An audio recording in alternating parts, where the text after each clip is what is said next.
17 నెలల ఫెయిల్యూర్ కాబట్టి పబ్లిక్ విరక్తి పుట్టి ఇంత పబ్లిక్ కేసీఆర్ కేసీఆర్ కేసీఆర్ అనే పాట పాడుతారు.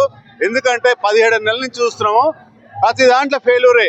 ప్రతి దాంట్లో అంటే రైతు రుణమాఫీ అన్నాడు, రుణమాఫీ ఫెయిల్యూరు.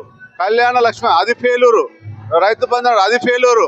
అన్ని విధాల లగడచర్ల విషయంలో చూస్తే పాపం అమాయకులను రైతులను తీసుకుపోయి జైల్లో పెట్టించిండు. హెచ్సియు చూస్తే హెచ్సియులో కూడా పాపం నెమలు ఉన్నాయి, జీవి ప్రాణాలు, అది విన్న ప్రాణాలు ఉన్నాయని అవి ఏం చూడకుండా ఏం ఆలోచన లేకుండా తీసుకుపోయి ఆగం చేసేసిండు. ఈ విధంగా చూస్తే 17 నెలల నుంచి హరికోస పెడుతుండు. తెలంగాణ పబ్లిక్ ను మొత్తం ఏ రంగంలో చూసినా కూడా హరికోస. ఇట్లాంటి ప్రభుత్వం మళ్ళీ ఎప్పుడు కూడా రావద్దు నాయన, ఇట్లాంటిది ఏమి రావద్దు, ఇట్లాంటి పరిస్థితి తెచ్చుకోవద్దు. తెలిసో తెలియకో మార్పు అని కోరుకున్నాం, కానీ ఈ మార్పు పనికిరాని మార్పు.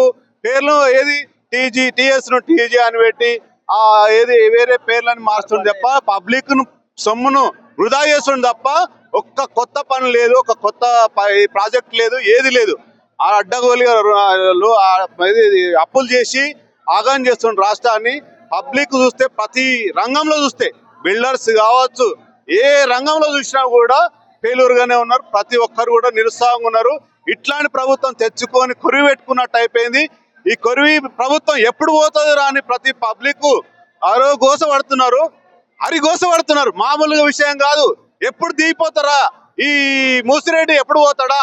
అందరూ ఈ రేవంత్ రెడ్డి ఏదో పేరు మారుస్తుండో, ఆయన రూపాయి లేకుండా పేరు మార్చారు మూసిరెడ్డి అని. రూపాయి ఖర్చు లేకుండా మూసిరెడ్డి అని పెట్టిండు.